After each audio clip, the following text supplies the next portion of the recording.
Okay,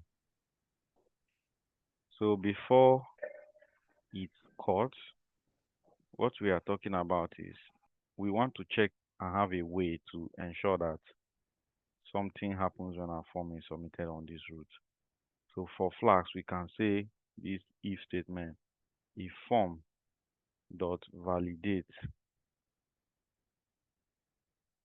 on submit, right? Which means if the form is valid when it is submitted. And what we mean by that is we have our form class that have some validators. Now, if somebody submits the form and it passes all our validation, that is what this statement is saying. If form.validate on submit, so if you click submit and the form is okay, no problem. These are the steps that will happen. So I can have username to then be equal to form.username dot data. So I'm trying to at this point when the why am I typing mistake? So when the person clicks submit and the form is validate on submit, that means it's valid on submit, then the username, remember we said the username to be false initially. So now the username is going to be the form.username.data, which is whatever the person put as the data in the username will then become the place. And then the email will then be equal to form.email.data. Okay, and I will save it now. So save it and you can see the app has restarted. So let's go and check what we have.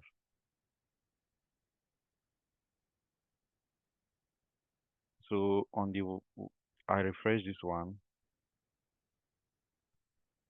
Let me just okay, we're there. So let me put a name Alfred and put the email again, alfred@email.com. Then I'll click submit this time and then let's see what happens. So when I click submit, because the form is valid on submit, right? The page came back again because we're submitting to the same route. When I submit, it came back to the same route. And now you can then see your name is Alfred and your email is alfred@email.com. Now let me explain what's happening again. I have my form here and I say if the form is valid when you click submit, then the username will become this and the email will become this, which simply means that your username will no longer be false and your email will no longer be false because you have clicked submit. When this happens, you still come back to the form, into the home page again. Now, if you go to home page, what you see is the first thing is if there's a username, if username, then you do this line. If there is no username, then you do this line. So you observe that when we first loaded the page, when we had not filled the data, you could see that um, it said, please fill in your name and your email. Now we filled email and name. We then have this line showing, which tells you the form now has been submitted. But the only thing is that we are not saving the data to a database. We are just returning the data on the form. Now, this is another thing. Even though the form has been submitted, if you observe, you still see the name and the email because that data still exists. Now, to remove it so that when the person submits it, it will become blank. We will go back to our root, and here we can just copy this to, just maybe I just write it form dot username dot data should be equal to empty. Then I'll copy it and keep down form dot email your data is also empty. So basically, with these two lines, I'll clear their content so that when the form comes again, they are empty. So I save it. Then we go back to our form. And let's just say this is Jude. And this is J, J.D. Submit. So now you see your name is Jude and your email is J.D. This is just a simple form in Flask, which we have gone through. But we are still going to go a step further and work more on this.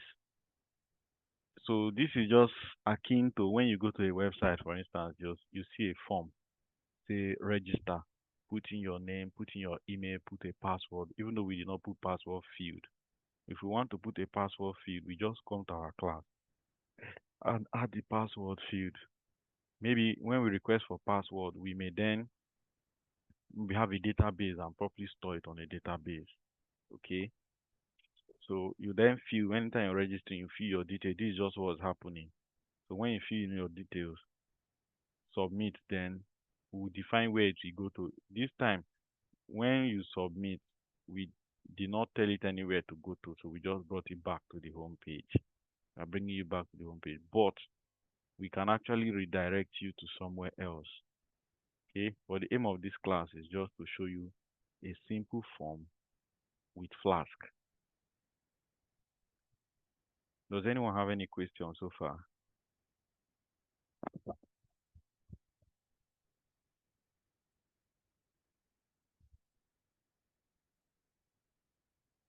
Can you hear me? Loud and clear. Yes, I can hear you. Should we continue? Loud and clear. Okay. Should we continue? Are you having understanding? Or we call it a day for now, so you go and try this one out. Yes, so let's try this one out Yeah, first. let's try it. I hope the recorded video will be posted. Yes, it will be posted. Okay. Yes. This one, there are a lot of things to take time and digest. That's actually why I asked the question if we should pause or continue. So this is just a Yeah. So simple form in with Flask. Go ahead with your question.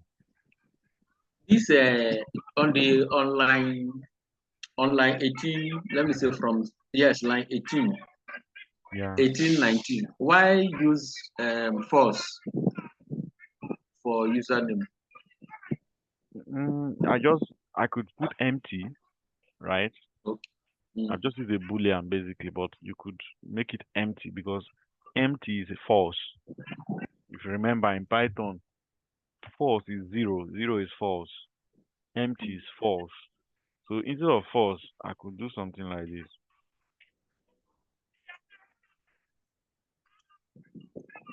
Sorry. Okay? It's the same thing as false per se because it's empty. When when you then come to the home page here, remember I just created this if statement to check if there is data. So if there is no username, then this is what the user will see. Then when you have submitted the username and the page load again, this is what you will see.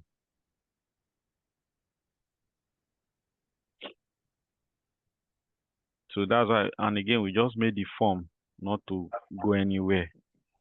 Okay, the form is just still posting to itself, like to this same page. No action.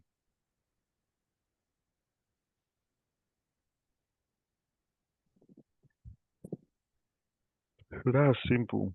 If we watch what we are doing, we are just building upon what we've done. Like in the last class, we talked about templates and we touched on this render templates, right? And then we showed you how to link it with the HTML pages, which is, if you look at this section here, Flask template, you will see what we did in the previous class. You could see templates we built. And then we had this file where we are just showing you how to route the home to a template, right? And passing all these variables to the template. That was what we did in I the did last class. class. I suppose that this class since Oh, You get this is what we did in the last class. So what did we just do today? We now created a form. It's almost the same thing, but we created a form. So if you look at what we did today, the only thing different, we added the secret key and then we created the form. Then in our root, we added methods for get and post. Okay. And then we then begin to put in parameters of the form. For instance, we just put username and email first of all, so that we can pass them into the render template. Then we created the form. We also passed the form. Then this whole section, when you submit the form from the page, it will come back to the root. When it comes back, if the form is valid on submit because you have submitted it and everything is okay, this simply means all the validators passed, none of them failed. Since all the validators passed, then um, all of this will happen. Now, if the validators fail, as we go on, we'll see what we can do. If any of the validators fail, see what we can do and how we can display it to the user. But like we said today, it's it's a lot. We don't want to, you know, pour much, but I feel it's a lot, it's still quite little. We missed some classes, so it would be nice if we still meet again tomorrow so that this Flask form we can take it, push it again a bit instead of us to wait because we've lost some time. Instead of waiting um, a longer time. So hold on, let me stop sharing and then stop record because we are done with today's class.